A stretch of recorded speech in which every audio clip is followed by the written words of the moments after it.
Yes, we have the maximum shear stress theory here. Under a complex stress system, the failure occurs when the maximum shear stress at a point where the yielding starts reaches the maximum shear stress at a yield limit of a standard specimen from the tension test. Okay, അപ്പോൾ ഇവിടെ ഈ സ്റ്റേറ്റ്മെന്റിൽ നിന്ന് നമുക്കൊരു കാര്യം വ്യക്തമാണ്, yielding നടന്നു എന്നുള്ളൊരു കാര്യം വ്യക്തമാണ്. ഈൽഡിങ് നടക്കുന്നു എന്നുണ്ടെങ്കിൽ മെറ്റീരിയൽ സെലക്ഷൻ നമ്മൾ ശ്രദ്ധിക്കണം. Our material should be ductile. ഈ തിയറിയുടെ പേര് maximum shear stress theory, also called Tresca theory, Coulomb theory, Guest theory. ഇത് സയന്റിസ്റ്റ് ആണ്, ഇത് ഡെവലപ്പ് ചെയ്ത സയന്റിസ്റ്റ് ആണ്, ട്രെസ്കെ, കൂളമ്പും ഗസ്റ്റും ഒക്കെ. ഓക്കെ, അപ്പോൾ നമ്മൾ മെറ്റീരിയൽ സെലക്ഷൻ കഴിഞ്ഞു, ഈൽഡിങ് നടക്കുന്നുണ്ടെന്ന് പറഞ്ഞതുകൊണ്ട് മാത്രം നമ്മൾ അതിനെ ബേസ് ചെയ്ത് പറയുന്നു ഇത് ഡക്റ്റൈൽ മെറ്റീരിയൽ ആണ് എന്നുള്ള കാര്യം. ഓക്കെ, ഡക്റ്റൈൽ മെറ്റീരിയലിൽ ഒരു പ്രത്യേകത എന്ന് പറഞ്ഞു കഴിഞ്ഞാൽ ഇതിന്റെ കംപ്രസീവ് സ്ട്രെങ്തും ടെൻസൈൽ സ്ട്രെങ്തും വളരെ അടുത്തടുത്തായിരിക്കും എന്നുള്ളൊരു കാര്യം കൂടെ ശ്രദ്ധിക്കേണ്ടതുണ്ട്. ഓക്കെ, ഇനി നമുക്ക് തിയറി പറയുന്നത് എന്താണെന്നൊന്ന് വ്യക്തമായി ഒന്ന് നോക്കാം. ഇവിടെ രണ്ട് കാര്യങ്ങളാണ് നമ്മൾ ചെയ്യേണ്ടത്. ആദ്യമായിട്ട് നിങ്ങളൊരു ടെൻഷൻ ടെസ്റ്റ് നടത്തണം. ടെൻഷൻ ടെസ്റ്റ് നടത്താനായിട്ട് ഒരു ഡക്റ്റൈൽ മെറ്റീരിയൽ എടുത്തോളൂ. ഒരു ഡക്റ്റൈൽ മെറ്റീരിയൽ സ്റ്റാൻഡേർഡ് സ്പെസിമെൻ എടുത്ത് UTM-ൽ വെക്കുക. ടെൻഷൻ ടെസ്റ്റ് നിങ്ങൾ നടത്തിക്കോളൂ. കംപ്രഷൻ ടെസ്റ്റ് വേണമെങ്കിൽ നിങ്ങൾക്ക് ചെയ്യാം. ഓക്കെ, രണ്ട് ടെസ്റ്റും ചെയ്തോളൂ. ടെൻഷൻ ടെസ്റ്റ് ചെയ്ത് കിട്ടുന്ന ഈൽഡ് സ്ട്രെങ്ത് ഉണ്ടാവും. ആ ഈൽഡ് സ്ട്രെങ്ത് നമ്മൾ ടാബ്ലേറ്റ് ചെയ്ത് മാറ്റി വെക്കുക. ഇനി അടുത്തത്, ഡക്റ്റൈൽ മെറ്റീരിയൽ കൊണ്ട് ഒരു ട്രാൻസ്മിഷൻ ഷാഫ്റ്റ് ഉണ്ടാക്കുക. ആ ട്രാൻസ്മിഷൻ ഷാഫ്റ്റ് വർക്ക് ചെയ്യാൻ കൊടുക്കുക. ഓക്കെ, ട്രാൻസ്മിഷൻ ഷാഫ്റ്റ് വർക്ക് ചെയ്യാൻ നേരം it may be subjected to several kind of load.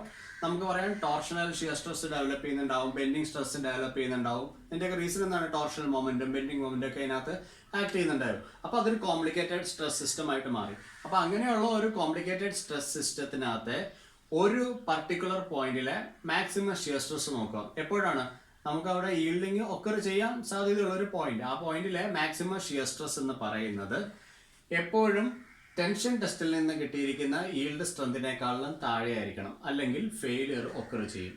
അപ്പോൾ ഇവിടെ തിയറി പറഞ്ഞ ഇത്രയാണ്: maximum shear stress at a point where the yielding starts in a component reaches the maximum shear stress at yield limit in a standard specimen from the tension test. അപ്പോൾ ഇത്രയും കാര്യങ്ങളാണ് theory പറയുന്നത്. Okay, അപ്പോൾ നമുക്ക് ഇവിടെ നോക്കാം how to find the maximum shear. അപ്പോൾ ഈ മാക്സിമം ഷിയർ കണ്ടുപിടിച്ചെങ്കിൽ മാത്രമാണ് ടെൻഷൻ ടെസ്റ്റിന്റെ റിസൾട്ടുമായിട്ട് ഇക്വേറ്റ് ചെയ്യാൻ പറ്റത്തുള്ളൂ. സിഗ്മ 1, സിഗ്മ 2, സിഗ്മ 3 ആണ് ഒരു പോയിന്റിലെ പ്രിൻസിപ്പൽ സ്ട്രെസ് എന്ന് വിചാരിക്കുക. അപ്പോൾ sigma 1 is greater than sigma 2 greater than sigma 3. അങ്ങനെയുള്ള കേസിൽ മാക്സിമം ഷിയർ സ്ട്രെസ് എന്ന് പറയുന്നത് maximum principal stress minus minimum principal stress divided by 2 ആണ്. അപ്പോൾ മാക്സിമം വാല്യൂ കണ്ടുപിടിക്കാൻ നമുക്കിപ്പോൾ അറിയാം.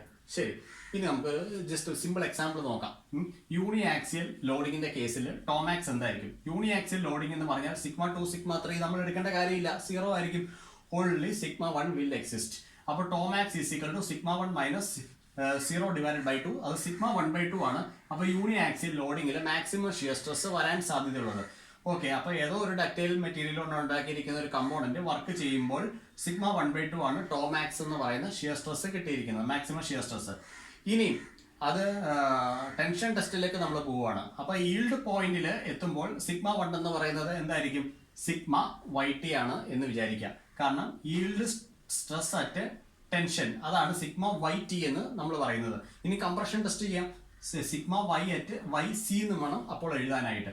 അപ്പോൾ സിഗ്മ 1 എന്ന് പറയുന്നത് സിഗ്മ YTയോട് ഈക്വൽ ആകുമ്പോഴാണ് യഥാർത്ഥത്തിൽ എന്ത് സംഭവിക്കുന്നത്? ഈൽഡിങ് സ്റ്റാർട്ട് ചെയ്യുന്നത്. അത് നമ്മൾ സ്റ്റാൻഡേർഡ് ആയിട്ട് ഒരു സ്പെസിമെൻ വെച്ച് ചെക്ക് ചെയ്ത് എടുത്തതാണ്. അപ്പോൾ ടോ ഡാഷ് മാക്സ് ആണ്. അപ്പോൾ ടെസ്റ്റിംഗ് യൂണിവേഴ്സൽ ടെസ്റ്റ് മെഷീനിൽ ടെസ്റ്റ് ചെയ്തതിന്റെ റിസൾട്ട് എന്ന് പറയുന്നത് tau dash max is equal to sigma YT/2. Normally എന്തായിരുന്നു? മാക്സിമം ഷിയർ സിഗ്മ 1/2 ആയിരുന്നു. സിഗ്മ 1 മാറി ആര് വന്നു? സിഗ്മ YT വന്നു. YT എന്ന് പറഞ്ഞാൽ എന്താണ്? Yield stress at tension. അപ്പോൾ tau dash max sigma YT/2. Okay, ഇനി തിയറി നമുക്കൊന്ന് നോക്കാം. Maximum stress should be equal to the stress yield stress എന്നാണ് നമുക്ക് പറയുന്നത്. ഓക്കെ, അപ്പോൾ മാക്സിമം സ്ട്രെസ് എത്രയാണ്? നമുക്ക് maximum principal stress divided by 2 ആണ് വരുന്നത്. അപ്പോൾ മാക്സിമം സ്ട്രെസ് അറ്റ് ഈൽഡ് എന്ന് പറയുന്നത് sigma 1/2 should be equal to the result of the tension test. അപ്പോൾ ഈൽഡ് ലിമിറ്റിലുള്ള ഷിയർ സ്ട്രെസ് ആണ്. അത് എന്താണ്? സിഗ്മ YT/2 ആണ്. ഇവിടെ കണ്ടുപിടിച്ചിട്ടുണ്ട് shear stress at yield limit sigma YT/2. അപ്പോൾ സബ്സ്റ്റിറ്റ്യൂട്ട് ചെയ്തു, ഇക്വേറ്റ് ചെയ്തു രണ്ടും കൂടെ. Sigma 1/2 is equal to sigma YT/2. അപ്പോൾ നമുക്ക് ഒരു കാര്യം വ്യക്തമായി. സിഗ്മ 1/2 എന്ന് പറഞ്ഞാൽ ടോമാക്സ് ആണ്. Tau max is equal to 0.5 sigma YT. അപ്പോൾ ഒരു ജനറൽ കൺക്ലൂഷനിൽ എത്തിയിട്ടുണ്ട്. ഫെയിലിയർ ഉണ്ടാവാതിരിക്കണമെങ്കിൽ എപ്പോഴും in general maximum shear stress at yield should be equal to 0.5 times the yield strength at tension. അപ്പോൾ ഇത്ര ആയിരിക്കണം. ഇനി 0. yield സ്ട്രെങ്തിനേക്കാളും കൂടുതലാണ് വരുന്നതെങ്കിൽ 0.5 ടൈംസ് yield സ്ട്രെങ്തിനേക്കാളും കൂടുതലാണെങ്കിൽ ഉറപ്പായിട്ടും ഫെയിലിയർ വരും എന്നുള്ള കാര്യമാണ് നമുക്ക് പറയുന്നത്. ഓക്കെ, എപ്പോഴും 0.5 yield സ്ട്രെങ്തിനേക്കാളും താഴെ ആയിരിക്കണം maximum shear stress at yield എന്ന് പറയുന്നത്. ഇതാണ് ഇതിന്റെ കൺക്ലൂഷൻ നമുക്ക് പറയാൻ പറ്റുന്നത്. ഓക്കെ, ഇനി നമുക്ക് റീജിയൻ ഓഫ് സേഫ്റ്റി ഒക്കെ മാർക്ക് ചെയ്യണം. അത് നമുക്ക് യൂണിയാക്സിയൽ മാത്രം പോരാ, ഇത് ബൈ ആക്സിയലിന്റെ കേസിൽ നമ്മൾ ടെസ്റ്റ് ചെയ്യണം, അല്ലെങ്കിൽ മൾട്ടി ആക്സിയലിന്റെ കേസിൽ നമ്മൾ ഇത് നോക്കണം. അപ്പോൾ ഇത് യൂണിയാക്സിയൽ വരച്ചപ്പോൾ ഇവിടെ സ്പെസിമെൻ എടുത്തു. സ്പെസിമെനിൽ നമ്മൾ എലോങ് ദ ആക്സിസ് നമ്മൾ ടെൻഷൻ ടെസ്റ്റ് ചെയ്യുന്നത് σ1 മാക്സിമം പ്രിൻസിപ്പൽ സ്ട്രെസ് കാണിച്ചിട്ടുണ്ട്. ഇനി അതിൻ്റെ ഒരു മോർ സർക്കിൾ ഇവിടെ കാണിച്ചിരിക്കുന്നത്. നമ്മുടെ എക്സ് ആക്സിസ് നമുക്ക് σ1 എടുക്കാം, വൈ ആക്സിസിൽ σ2 എടുക്കാം. σ2 ഒറിജിനിലാണ് 0, σ1 കാണിച്ചിട്ടുണ്ട്. അപ്പോൾ ഈ സർക്കിളിന്റെ ഡയമീറ്റർ ആണ് σ1 ആയിട്ട് ഇപ്പോൾ ഇവിടെ നിൽക്കുന്നത്. അപ്പോൾ ടോമാക്സ് എന്ന് പറയുന്നത് σ1 മൈനസ് σ2/2 ആണ്. അപ്പോൾ σ1 മൈനസ് 0/2 σ1/2 ആണ് ടോമാക്സ്. ഇതാണ് ഇതിന്റെ മോർ സർക്കിൾ നമുക്ക് കാണിക്കാൻ പറ്റുന്നത്. ഇത് വളരെ ഇമ്പോർട്ടൻ്റ് അല്ല, പക്ഷെ ഇത്രയും കാര്യങ്ങൾ ഇമ്പോർട്ടൻ്റ് ആണ്. ഇനി പറയുന്ന കാര്യങ്ങളും വളരെ ഇമ്പോർട്ടൻ്റ് ആണ്. ഇനി for multi axial loading σ1 greater than σ2 greater than σ3. അപ്പോൾ നമുക്കിത് നോക്കാം. τ12 ഈസ് ഈക്വൽ ടു നമ്മൾ ഇക്വേഷൻ കണ്ടതാണ് മാക്സിമം മൈനസ് മിനിമം/2. അപ്പോൾ τ12 ആണെങ്കിൽ σ1 മൈനസ് σ2/2. അതുപോലെ τ23 τ13 നമുക്ക് എഴുതാൻ സാധിക്കും. ഇനി തിയറി പറയുന്നത് എന്താണ്? Maximum shear stress is equal to the shear stress at yield limit. Shear stress at yield limit എന്ന് പറഞ്ഞാൽ എന്താണ്? σyt/2 ആണ് വരിക. ഓക്കെ, അപ്പോൾ നമുക്ക് ഇവിടെ എഴുതാം σ1 മൈനസ് σ2/2 ഇതാണ് maximum shear stress is equal to yield ലിമിറ്റിലെ ഷിയർ എന്തായിട്ട് വരും? σy/2 എന്ന് വരും. അവിടെ ടെൻഷനും എഴുതാം, കംപ്രഷനും എഴുതാം, ഏത് ടെസ്റ്റ് വേണമെങ്കിലും നമുക്ക് ചെയ്യാം. σy/2 ഇവിടെ σ2 minus σ3/2 is equal to σytc/2. ഇവിടെ σ1 minus σ3/2 is equal to σytc/2. അപ്പോൾ അത്രയും കാര്യങ്ങൾ എഴുതി. ഇനി അത് ബൈ ആക്സിസിലേക്ക് കൊണ്ടുവരിക, ബൈ ആക്സിലേക്ക് മാറ്റാം. നമുക്ക് കോംപ്ലക്സ് ഇച്ചിരി കുറയ്ക്കാം. σ3 0 എന്ന് കൊടുക്കാം. അപ്പോൾ σ1 മൈനസ് σ2 എന്ന് പറയുന്നത് എന്തായിട്ട് മാറും? പ്ലസ് ഓർ മൈനസ് σy എന്ന് എഴുതാം. 2 എല്ലാം ക്യാൻസൽ ആയി പോയിക്കോളും, ഡിനോമിനേറ്ററിലാണ്. അപ്പോൾ അത് σ1 minus σ2 plus or minus σy. Plus എന്താണ്? ടെൻഷൻ. മൈനസ് എന്താണ്? കംപ്രഷൻ. ഓക്കെ, അപ്പോൾ ഇവിടെ നമുക്ക് σ3 0, ഇവിടെ σ3 0. അപ്പോൾ σ2 is equal to plus or minus σy, σ1 is equal to plus or minus σy.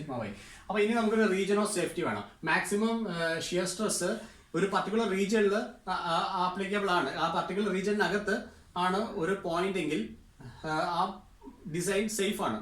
ആ റീജിയന് പുറത്താണെങ്കിൽ ഡിസൈൻ ഫെയിലിയർ ആയിരിക്കും വരുന്നത്. അപ്പോൾ ഒരു പർട്ടിക്കുലർ റീജിയൻ ഓഫ് സേഫ്റ്റി വേണം. അതിൻ്റെ ആ ഒരു ഷേപ്പ് നമുക്ക് ആവശ്യമുണ്ട്. അപ്പോൾ അതിന് വേണ്ടിയിട്ട് നമുക്ക് ഇവിടെ കിട്ടിയിരിക്കുന്ന ഇക്വേഷൻസിനകത്തൊക്കെ σ1 x എന്ന് കൊടുക്കാം, σ2 y എന്ന് കൊടുക്കാം. σyക്ക് a b നമുക്ക് മാറ്റി മാറ്റി കൊടുക്കാം. σy is equal to plus a. Equation of straight line ആണ് നമുക്കിവിടെ ഞാൻ ചെയ്യാൻ പോകുന്നത്. X minus Y is equal to plus or minus A എന്ന് കൊടുത്തു. ഇവിടെ σ2 y കൊടുക്കും. y is equal to plus or minus B.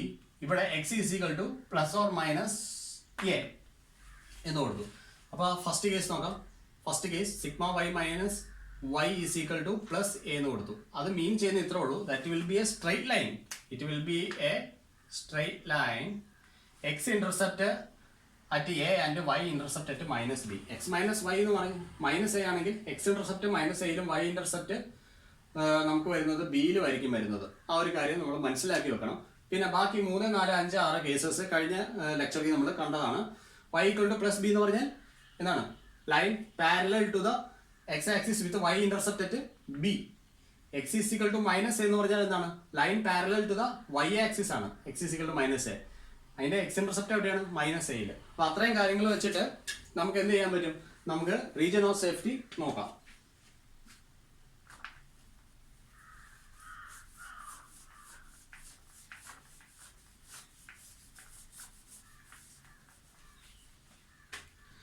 Region of safety simple ആണ്, അത് ചെയ്യാൻ പറ്റും. നമുക്ക് സിമ്പിളായിട്ട് വരയ്ക്കാൻ പറ്റുന്നതാണ്.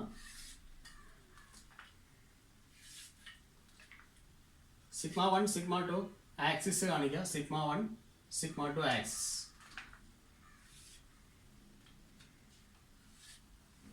ഓക്കെ, അത് നമുക്ക് പോയിന്റ്സ് ഒക്കെ മാർക്ക് ചെയ്യാം. ഇവിടെ പ്ലസ് എ, ഇവിടെ മൈനസ് എ, ഇവിടെ പ്ലസ് ബി, ഇവിടെ മൈനസ് ബി പോയിന്റ്സ് ഒക്കെ നമുക്ക് മാർക്ക് ചെയ്യാം.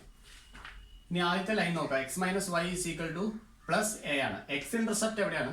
എയിലാണ്. വൈ ഇന്റർസെപ്റ്റ് മൈനസ് ബിയിലാണ്. ഓക്കെ, അപ്പോൾ ഇതാണ് അതിൻ്റെ പോയിന്റ് എന്ന് പറയുന്നത്. ലൈൻസ് ഒന്ന് നമുക്ക് പോയിന്റ്സ് ഒന്ന് ജോയിൻ ചെയ്യണം. ഓക്കെ, ജോയിൻ ചെയ്തു. ഈ ലൈനിൻ്റെ പേരെന്താണ്? X minus Y is equal to A. ആ ലൈൻ നമ്മൾ വരച്ചു. ഓക്കെ, ഇനി അടുത്തെന്താണ്? X minus Y is equal to minus A. X intercept minus എയിലാണ്. ശരി, മൈനസ് എ ഇവിടെ ഉണ്ട്, മൈനസ് എ ഉണ്ട്. വൈ ഇന്റർസെപ്റ്റ് ബിയിലാണ്. ഓക്കെ, ഇവിടെയാണ് വന്നിരിക്കുന്നത്.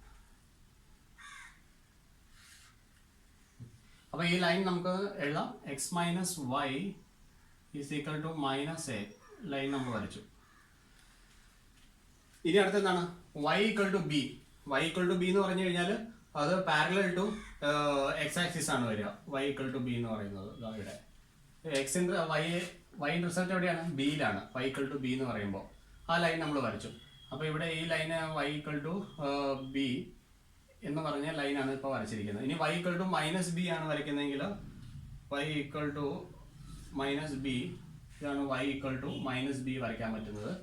X is equal to A, the line is parallel to the Y axis. അപ്പോൾ ഈ ലൈനാണ് X is equal to A എന്ന് പറഞ്ഞത്. കോർഡിനേറ്റ് എക്സ് ഇന്റർസെപ്റ്റ് എവിടെയാണ്?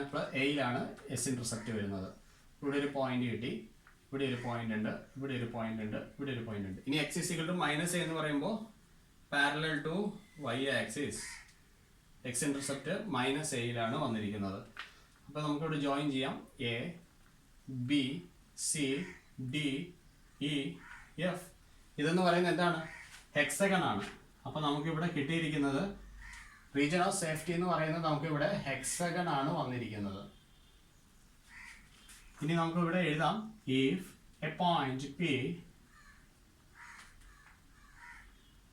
Of sigma 1 sigma 2 falls inside the region ABCD, ABCDEF, then design is safe. If this point falls outside this hexagon, then the design is not safe. Failure will occur. Okay. Now നമുക്ക് ഇവിടെ ഒരു shear ഡയഗണലും കൂടെ generate ചെയ്യാനുണ്ട്. Shear ഡയഗണലും കൂടെ generate ചെയ്തിട്ട് നമുക്ക് ഈ result ഒന്ന് ജസ്റ്റിഫൈ ചെയ്യണം. നമ്മൾ ആദ്യം ഒരു റിസൾട്ട് എഴുതിയിട്ടുണ്ട്. ആ റിസൾട്ട് നമുക്ക് ജസ്റ്റിഫൈ ചെയ്യാനായിട്ട് ഒരു ഷിയർ ഡയഗണൽ മറ്റൊന്നുമല്ല, ഇതിൻ്റെ സെൻട്രൽ കൂടെ, സെൻട്രൽ പോയിന്റ് O ആണ്, ഇതിലെ കൂടെ നമുക്കൊരു ഷിയർ ഡയഗണൽ കൺസ്ട്രക്ട് ചെയ്യാം. ഓക്കെ, ഇതാണ് ഷിയർ ഡയഗണൽ HG എന്ന് നമ്മൾ വിളിക്കുകയാണ്. ഓക്കെ, ഇവിടെ എഴുതാണ് shear diagonal is equal to GH.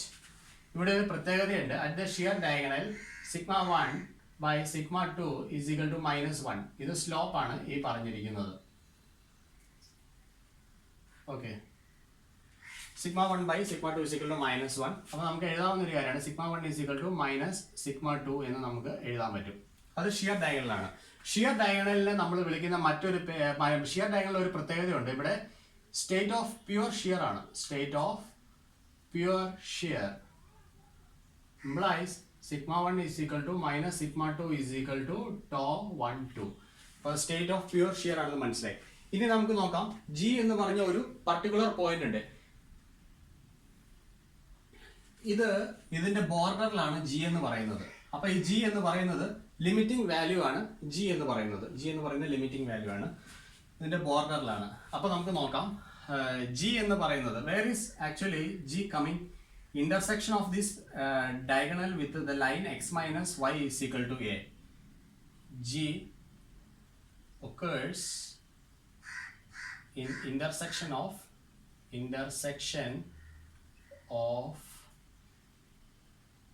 sigma 1 by sigma 2 is equal to -1 and x minus y is equal to a. അപ്പോൾ അവിടെയാണ് പോയിന്റ് G എന്ന് പറയുന്നത്. പോയിന്റ് Gയുടെ സിഗ്നിഫിക്കൻസ് പറയുന്നത് ഇതാണ്, ബോർഡറിലാണ്. അതാണ് അതിന്റെ മാക്സിമം ലിമിറ്റിംഗ് സ്ട്രെസ് എന്ന് പറയുന്നത്. പോയിന്റ് Gയിലായിരിക്കും നമുക്ക് അവൈലബിൾ ആയിട്ട് വരിക.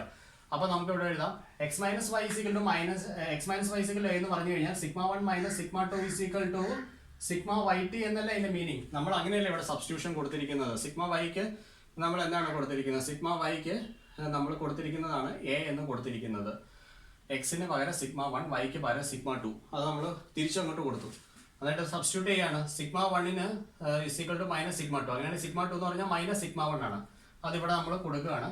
അപ്പോൾ നമുക്ക് എഴുതാം 2 times sigma 1 is equal to sigma y t എന്ന് കൊടുക്കാം. അല്ലെങ്കിൽ sigma 1 is equal to sigma y t by 2. ഇത് ഷിയർ ഡയഗണലാണ്. ഷിയർ ഡയഗണലിൽ നമുക്കൊരു കാര്യം അറിയാം. Sigma 1 is equal to tau 12 implies tau 12 is equal to sigma yt divided by 2, or we can write tau 12 is equal to 0.5 sigma yt. അപ്പോൾ ഇതാണ് നമ്മൾ justification ഇവിടെ കൊടുത്തിട്ടുണ്ട്. In general maximum shear stress at yield is equal to 0.5 times yield strength at tension. tau 12 is equal to 0.5 yield strength at tension. And the point G is at the border, and this will be the limiting value of the shear stress. Point G is at a border, and we will get limiting value of shear stress. Shear stress at G. അപ്പോൾ ഇത്രയും കാര്യങ്ങളാണ് maximum shear stress തിയറിക്കകത്ത് വരുന്നത്. നമുക്കിനി അടുത്തത് distortion energy തിയറിയാണ്. Okay.